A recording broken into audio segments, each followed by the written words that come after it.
ನಮಸ್ತೆ ಫ್ರೆಂಡ್ಸ್, ನಮ್ಮ all in one ಅಡ್ಡ ಯೂಟ್ಯೂಬ್ ಕನ್ನಡ ಚಾನಲ್ಗೆ ನಿಮ್ಮೆಲ್ಲರಿಗೂ ಸ್ವಾಗತ. ಇವತ್ತಿನ ರೆಸಿಪಿ ನಂದಿನಿ ಅವ್ರು ಏನು ಮಾಡ್ತಿದ್ದಾರೆ ಅಂತ ಹೇಳಿದ್ರೆ, ಸವಿತಾ ನಾನು ಎಲೆಕೋಸಿದ್ದ ಗೋಬಿ ಮಂಚೂರಿ ಮಾಡ್ತಾ ಇದ್ದೀನಿ. ಎಲೆಕೋಸನ್ನ ನೀಟಾಗಿ ಸಣ್ಣದಾಗಿ ತುರಿದು ಇಟ್ಕೊಂಡಿದ್ದೆ ನಾನು ಸವಿತಾ. ಅಷ್ಟು ಅದು 1 kg ಇರೋದ್ರಿಂದ ಇಷ್ಟು ಒಂದು 30 ರೂಪೀಸ್ ಪ್ಯಾಕೆಟ್ ಬರುತ್ತೆ ಕಾರ್ನ್ಫ್ಲವರ್ದು, ಅದನ್ನ ಹಾಕೊಂಡಿದ್ದೀವಿ.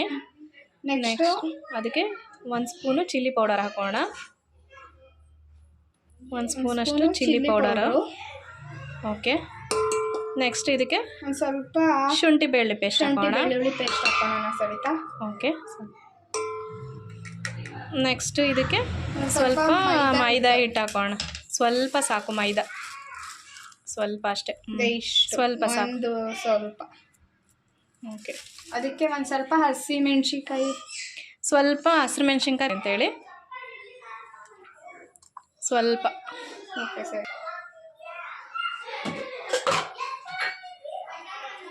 ನಮಗೆ ಟೇಸ್ಟಿಗೆ ಎಷ್ಟು ಬೇಕು ನೋಡಿಕೊಂಡು ಸಾಲ್ಟ್ ಹಾಕೊಂಡಿರ್ತೀವಿ. ಓಕೆ, ಇದಕ್ಕೊಂದು ಸ್ವಲ್ಪ ಇದನ್ನ ಆಯಿಲ್ ಗ್ಲಾಸಷ್ಟು ಆಯಿಲ್ ಹಾಕೋಣ. ಆಯಿಲ್ ಹಾಕಿ ಕಲಿಸ್ಕೊಳ್ಳೋಣ. ಇದನ್ನು ಆಯಿಲ್ ಹಾಕಿದ್ರೆ ಅದಕ್ಕೆಲ್ಲ ನೀಟಾಗಿ ಮಸಾಲ ಹಿಡ್ಕೊಳ್ಳುತ್ತೆ. ಇನ್ನೊಂದು ಸ್ವಲ್ಪ ಬೇಕಾಗುತ್ತೆ ನಂದಿನಿ. ನೋಡಿ, ಅದು ಒಂದು ಮೀಡಿಯಮ್ ಕ್ವಾಂಟಿಟಿ ಬರೋವರೆಗೂ ಆಯಿಲ್ ಹಾಕ್ಕೊಳ್ಳಿ. ಓಕೆ,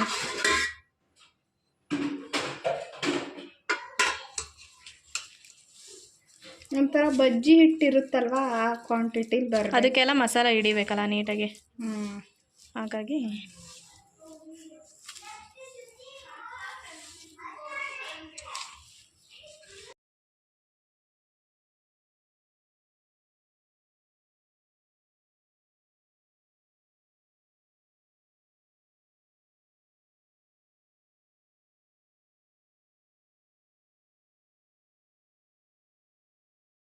ಎಣ್ಣೆ ಕಾದಿದೆ ಸವಿತಾ. ಈ ತರ ಉಂಡೆ ಮಾಡ್ಕೊಂಡಿದೀವಲ್ವಾ, ಉಂಡೆಗಳನ್ನಾಗಿ ಎಣ್ಣೆಲಿ ಬಿಡೋಣ.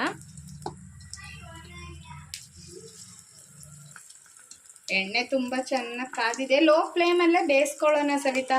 ಒಳಗಡೆ ಎಲ್ಲ ಬೇಯಬೇಕು. ಲೋ ಫ್ಲೇಮ್ ಅಲ್ಲೇ ಇದೆ ಅಲ್ವಾ ಗ್ಯಾಸ್? ಲೋ ಫ್ಲೇಮ್ ಅಲ್ಲಿ ಇದೆ.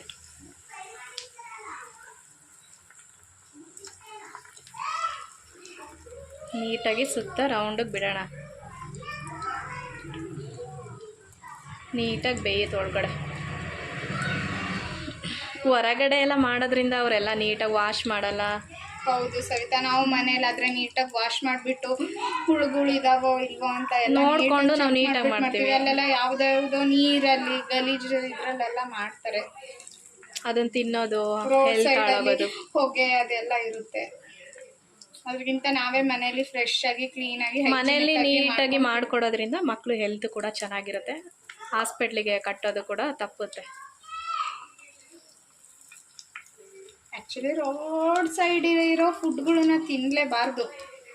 ಮನೇಲಿ ಕಷ್ಟ ಆದರೂ ಪರವಾಗಿಲ್ಲ, ಮಕ್ಕಳು ಹೆಲ್ತಿಗೋಸ್ಕರನಾದರೂ ನಾವು ಒಳ್ಳೆ ಒಳ್ಳೆ ರುಚಿಯಾದ ತಿಂಡಿ ಸ್ನ್ಯಾಕ್ಸ್ಗಳನ್ನ ಮಾಡಿಕೊಡೋದು ಒಳ್ಳೆಯದು.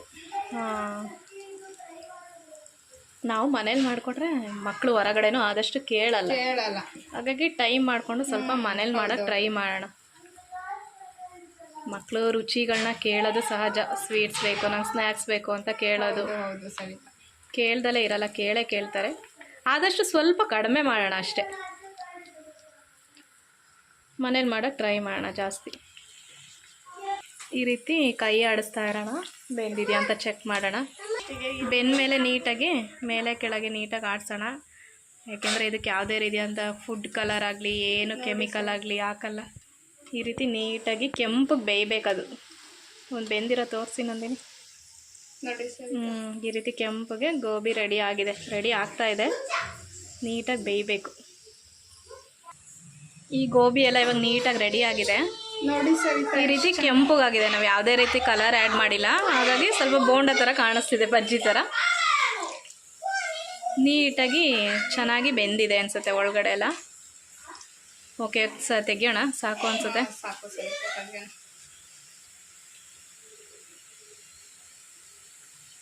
ನೀಟಾಗಿ ಬೆಂದಿದೆ. ಬಿಸಿಯಾಗಿದೆ. ಸ್ಮೆಲ್ಲು ಘಮ ಘಮ ಅಂತ ಬರ್ತಾ ಇದೆ ಸವಿತಾ. ಎಲೆಕೋಸು ಇದ್ರ ಜೊತೆಗೆ ಟೊಮೊಟೊ ಕೆಚಪ್ ಸಾಕು ನಮಗೆ. ಹಾಂ ಹೌದು. ನಂದಿನಿ ಇವಾಗ ಬಿಸಿ ಬಿಸಿ dry gobi ready Savita. Dry gobi ready ಆಗಿದೆ. ಯಾವುದೇ ರೀತಿ ಕಲರ್ ಇಲ್ಲ, ಯಾವುದೇ ರೀತಿ ಚಿಕನ್ ತರ ಬಂದಿದೆ ಸವಿತಾ. ಯಾವುದೇ ರೀತಿ ಕೆಮಿಕಲ್ ಇಲ್ಲ, ಏನಿಲ್ಲ. ಮನೆಯಲ್ಲೇ ಮಾಡಿರೋಂಥ ಫ್ರೆಶ್ ಆಗಿರೋಂಥ ಗೋಬಿ. ನೋಡಕ್ ಮಾತ್ರ KFC ಚಿಕನ್ ಅದನ್ನ ಮುರಿರಿ ನೋಡೋಣ, ಓಪನ್ ಮಾಡಿ ಹೇಗಿದೆ ತಿನ್ನೋಣ. ವಾವ್, ಒಳಗಡೆ ಎಲ್ಲ ನೀಟಾಗಿ ಬೆಂದಿದೆ. ಫುಲ್ KFC ತರ ಇದೆ. ಸಾಸ್ ಎತ್ಕೊಂಡ್ಬಿಟ್ಟು ಟೊಮೊಟೊ ಕೆಚಪ್ ಬೇಕಿದಕ್ಕೆ. ಟೊಮೊಟೊ ಕೆಚಪ್ ಜೊತೆ ತಿಂತಾ ಇದ್ರೆ ಸಾಕಾಗಿದೆ ಸವಿತಾ. ಎಮ್ಮೆ ಆಗಿ ತುಂಬಾನೇ ಟೇಸ್ಟಿ ಆಗಿದೆ, ತುಂಬಾನೇ ಚೆನ್ನಾಗಿದೆ. ನೋಡಿ ನೀವು ಟ್ರೈ ಮಾಡಿ. ಹೇಗಿದೆ ಸವಿತಾ? ವಾವ್ ವಾವ್, ಸೇಮ್ ನೀವು ಹೇಳಿದ್ರಲ್ಲ KFC ಹೇಳಿಲ್ವಾ? ನೋಡಿ ಅದೇ ಥರನೇ ಇದೆ ಅಂತ. ಯಾವ ಚಿಕನ್ ಬೇಡ, ಇದ್ರ ಮುಂದೆ ಅಷ್ಟು ಚೆನ್ನಾಗಿ ಮಾಡಿದ್ದೀವಿ. ನೀವು ಒಂದ್ಸಲ ಟ್ರೈ ಮಾಡಿ, ತುಂಬಾ ಚೆನ್ನಾಗಿ ಬರುತ್ತೆ. ನಮ್ಮ ಈ ಗೋಬಿ, ಡ್ರೈ ಗೋಬಿನ ನಿಮಗೆ ಇಷ್ಟ ಆದರೆ ಎಲ್ಲರೂ ಟ್ರೈ ಮಾಡಿರಿ. ಈವ್ನಿಂಗ್ ಟೈಮ್ ಮಕ್ಕಳಿಗೆಲ್ಲ ಮಾಡಿಕೊಡಿ ಫ್ರೆಂಡ್ಸ್. ಹಾಗೆ ನಮ್ಮ ಈ ಗೋಬಿ ಇಷ್ಟ ಆದರೆ ಲೈಕ್ ಮಾಡಿ, ಶೇರ್ ಮಾಡಿ, ಸಬ್ಸ್ಕ್ರೈಬ್ ಮಾಡಿ ಫ್ರೆಂಡ್ಸ್. ನಮ್ಮನ್ನು ಸಪೋರ್ಟ್ ಮಾಡಿ. ಹೀಗೆ ಒಳ್ಳೆ ಆಲ್ ಇನ್ ಒನ್ ಅಡ್ಡ ಯೂಟ್ಯೂಬ್ ಚಾನಲ್ಗೆ ಪ್ಲೀಸ್ ಫ್ರೆಂಡ್ಸ್ ಲೈಕ್ ಮಾಡಿ. ಇದೇ ರೀತಿ ಒಳ್ಳೆ ರೆಸಿಪಿ ಆಗುವಂಥ ವೀಡಿಯೋಸ್ನ ನಾವು ನಿಮಗೋಸ್ಕರ ಮಾಡ್ತೀವಿ. ನಮ್ಮನ್ನು ಸಪೋರ್ಟ್ ಮಾಡಿ friends. Thank you. Bye friends. Thank you. Bye.